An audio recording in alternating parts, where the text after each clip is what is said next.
Hoy vamos a hablar fundamentalmente del óleo, pero también vamos a conocer lo que es el gouache, la acuarela, el temple y los acrílicos, mucho más modernos. Para iniciarnos en el óleo es importante que sepamos el protagonismo que adquiere la paleta. La paleta se convierte en el banco de pruebas de todo pintor. Pero eso nos lo dice especialmente Miguel Ángel Ollarvide. Miguel Ángel, ¿todas las paletas son así, tan bonitas y tan románticas como la que tú usas, o hay una gran variedad de ellas? Hay muchos modelos de paleta. Este es un modelo grande, un modelo redondo, pero las hay cuadradas, las hay más pequeñas, más grandes. Eso es a gusto del artista. Pero uno tiene que sentirse muy a gusto con su paleta, tiene que hasta presumir de ella de alguna forma, ¿no? Bueno, la paleta es que es muy importante, es el banco de trabajo, es el laboratorio donde el pintor va a trabajar, donde va a hacer las mezclas. Entonces, claro, tiene que ser un utensilio cómodo, un utensilio con el que esté él bien familiarizado. Ajá. Tú acabas de poner ahora mismo la pintura sobre la parte superior y lo colocas con un orden. Sí, efectivamente, voy colocando los colores, una pequeña cantidad en la parte superior para tener suficiente espacio abajo para manejarnos. Y para hacer las mezclas. Exactamente, y entonces los coloco de forma que sitúo los colores calientes, como amarillos, ocres, rojos, en la parte de la derecha. Los colores fríos, verdes, azules, en la parte de la izquierda. El negro, si en el caso que lo utilizáramos, también lo colocaríamos al final. El blanco, que no hemos hablado de él, el blanco es un color, es un pigmento, más que un color, que ayuda a los demás. Digamos que es un color frío, enfría cualquier color que se mezcle con él, pero que no es un color propiamente, es un color de ayuda. Vamos a matizar muy bien esto porque es importante comenzar dominando la paleta totalmente. Colores calientes a la derecha, colores fríos a la izquierda. Colores calientes que son amarillo, ocre, siena, carmín, rojo. Hasta ahí los calientes. Sí. ¿Y los fríos? Los fríos, el verde, el azul y el negro, en el caso que lo usáramos. El blanco, repetimos, es color frío, pero simplemente sirve de apoyo a los demás. Pues para dar intensidad o quitarle intensidad a ese color. Efectivamente, para enfriarlos normalmente. Para enfriarlos. Pero también es importante la colocación ante el caballete. Bueno, la disposición frente al cuadro es fundamental.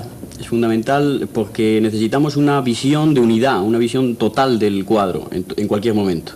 No podemos centrarnos en pequeñas zonas, tenemos que situarnos a una distancia que podamos ver de un golpe de vista todo el trabajo que estamos haciendo. ¿Tú no estás demasiado lejos del lienzo ahora mismo? No, el pincel llega perfectamente, llega perfectamente. Para eso hacen los pinceles con los mangos tan largos, para poder trabajar alejado.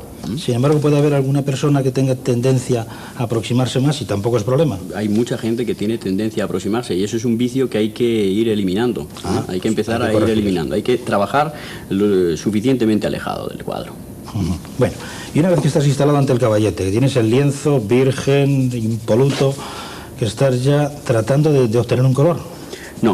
No estoy tratando de obtener un color. Estoy cogiendo un color cualquiera que me va a servir como dibujo previo. Un color que me va a servir para analizar la estructura general del modelo. Bueno, pero que acabamos de elegir un modelo. Tú ya has elegido un modelo que es aquel jarrón. Sí, ese jarrón con el recipiente y las frutas que tenemos allí.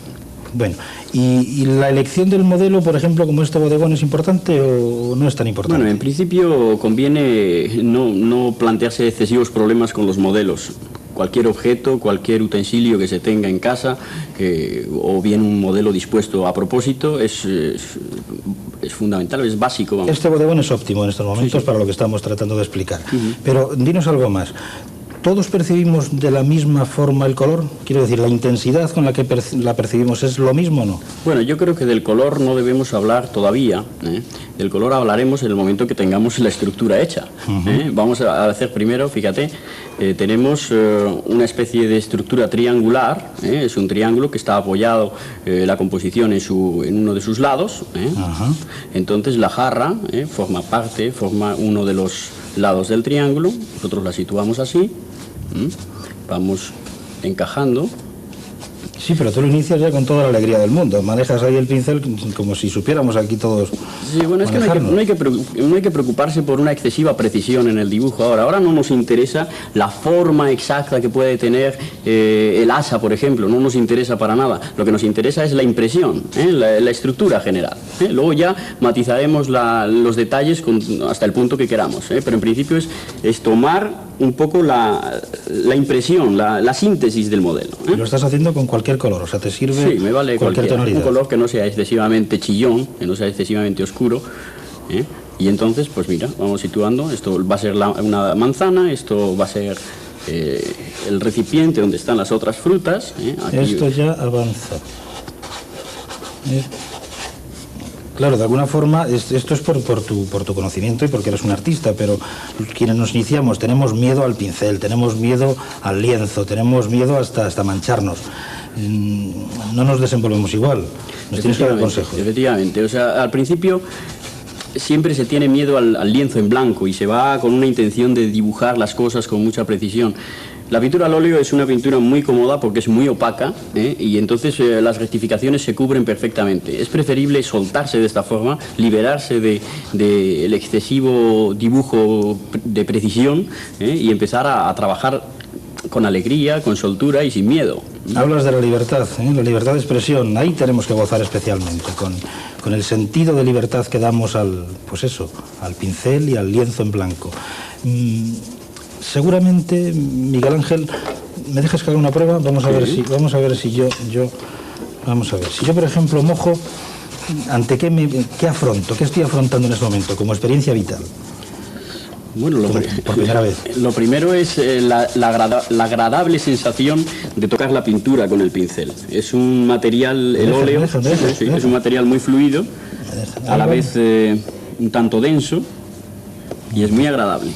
¿Y ahora yo qué haría? Yo no. Pinta el fondo. Pero me da miedo esto, ese cuadro. Venga, ¿no? sin miedo.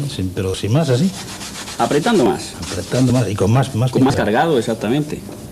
Espera, que te voy a preparar. A ver, hazme una mezcla. Te voy a preparar ¿Le pones verde? cantidad. Sí, estoy pintando el fondo, que es un fondo oscuro, que me va a realzar las figuras. Entonces el fondo oscuro me lo estoy construyendo a base de verde y de carmín. Aquí tenemos suficiente cantidad. Ahí ya tienes buena cantidad para empezar a manchar el fondo. Venga. No hay que preocuparse por carga bien el pincel, bien cargado. Es que da como miedo, ¿eh? Sin miedo. Sin miedo. Bueno, el secreto está en perder el miedo. Eso es. A este movimiento. Y una vez que lo tengo cargado, ahora el miedo viene ahora. Claro, yo lo cojo demasiado cerca. ¿El pincel se coge así bien? ¿Está bien cogido el pincel así? Está bien así. Bueno, entonces... pero me sale otra cosa. Bueno, me puedo aproximar, ¿no? Y es importante la velocidad, La velocidad. Porque así quedará un trazo mucho más limpio. Bueno, esto es una simple demostración de lo fácil que es manejar el pincel, aunque no se haya hecho nunca. Porque yo es la primera vez que manejo un pincel así ante un lienzo blanco. ¿Qué más tendríamos que destacar, Miguel Ángel, sobre la percepción del color? Hemos dicho lo fundamental, o sea, elegimos un objeto. Nos volcamos con intensidad sobre el objeto para percibir toda su carga colorista. Exacto. Y a partir de ahí, ¿qué más nos tienes que explicar? Bueno, una vez que tenemos la estructura ya planteada, estamos metiendo ahora un pequeño fondo que nos ayude a centrarnos más en el tema, porque vemos que el modelo tiene allí un fondo que ayuda a concentrarse más en él, ¿no? Entonces, empezamos sobre todo a cubrir, tratar de hacer una lucha contra el reloj, contra el blanco del lienzo. Entonces empezar a cubrir cuanto antes, a manchar, que se llama. Y entonces ahora la precisión del color no tiene que ser excesiva, la mayor preocupación es por cubrir.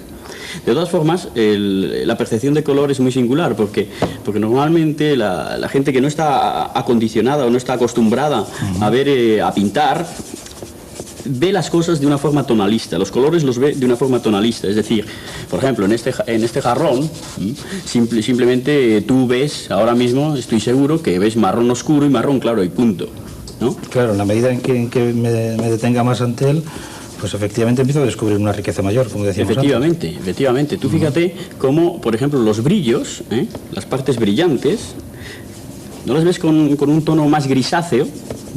¿No lo ves? Bueno, no exactamente gris, yo vería otro color. Si tuviera que definirlo me costaría lo mismo. ¿No ves una tonalidad un tanto grisácea, azulada en el brillo del centro? Podría pensar que era así, azulado gris, claro. Azulado. ¿Y no ves, por ejemplo, estos brillos de aquí arriba un tanto más amarillentos? Ajá. Pues tú me lo vas descubriendo.